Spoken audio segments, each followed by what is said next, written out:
We open with Brooke Lynn and Eddie talking about their mutual efforts to avoid Tracy. Ned is surprised to hear that BLQ is taking a meeting, which could once again make her a music manager, the client she wants to work with. Blaze. Brooke Lynn says perhaps she can rep Eddie too, but he's not sure he has a future. Why? Marshall offered him a gig at the Savoy, contingent on him finishing the song he's been writing, but he has major writer's block. BLQ suggests that Eddie should consider inviting Olivia to his performance.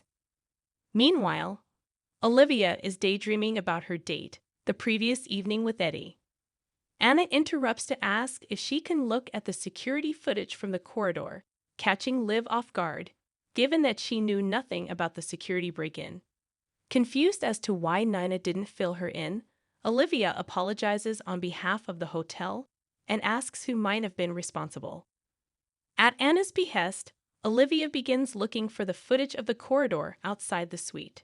They discover the footage is missing and has been erased from the server. After Anna leaves, Liv calls Nina to discuss the break-in and missing footage. Nina claims the footage was already missing when she went to look at it, then hangs up quickly as Charlotte, who spent the night in the guest room, enters. The two of them head to Kelly's for breakfast. Nina tries to question Carly about Charlotte's recent visits, clearly trying to ascertain if what the girl has been saying about how she spends her time is true. Their tense exchange is interrupted by the teen in question, who asks if they're talking about her.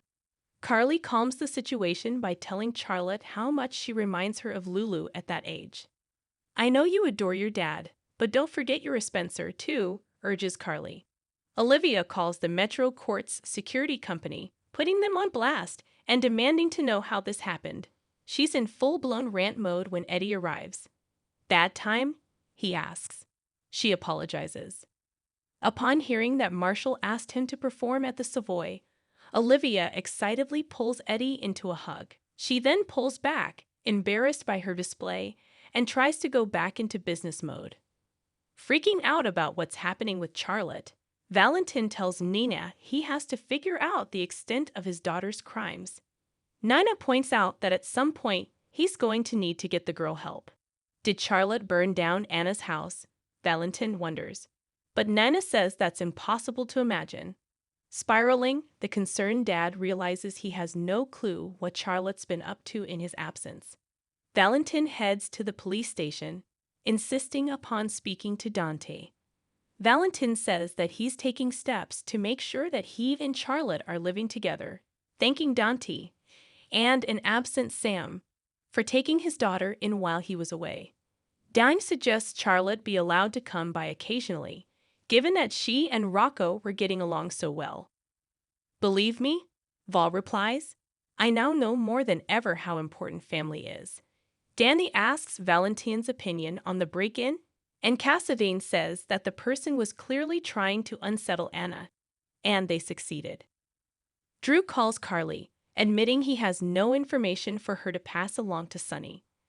Unaware that a few feet away, Cyrus is lurking and listening. She makes him promise to be careful.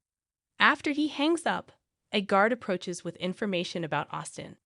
The guard says the doctor came to see one of the inmates who'd been beaten up, not mentioning Cyrus. Of course, seconds later Cyrus meets with the guard, thanks him for his lie and promises to make sure the man's son is taken care of. Cyrus later tells Drew that the warden is about to put the prison on lockdown. When Drew worries that will only serve to raise tensions in the facility, Cyrus recommends he keep your head down, stay invisible. Over a working breakfast at the Metro Court, Robert tells Diane that he may have a way to help Drew. As an added bonus, he gets to spend time with the attorney.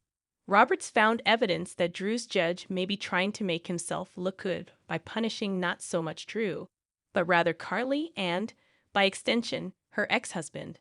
Once again, sighs Diane, all roads lead to Sunny. Diane is in the middle of figuring out the next step when Robert cuts her off, saying he needs to talk with the just-arrived Anna. Diane tries to hide her jealousy, but eats her toast with a vengeance that indicates the little green monster inside her is hungry. As Diane exits, a sour expression firmly planted on her face, Robert presents Anna with a box. Inside, a digital picture frame he has loaded with photos from the past, including their wedding pic and one of them with Robin. Overwhelmed, Anna cries while flipping through the photos, which she'd assumed were lost forever in the fire. "You were more upset about losing those pictures than you were the house," points out Robert, so he called in a few favors. "This means the world to me," she admits.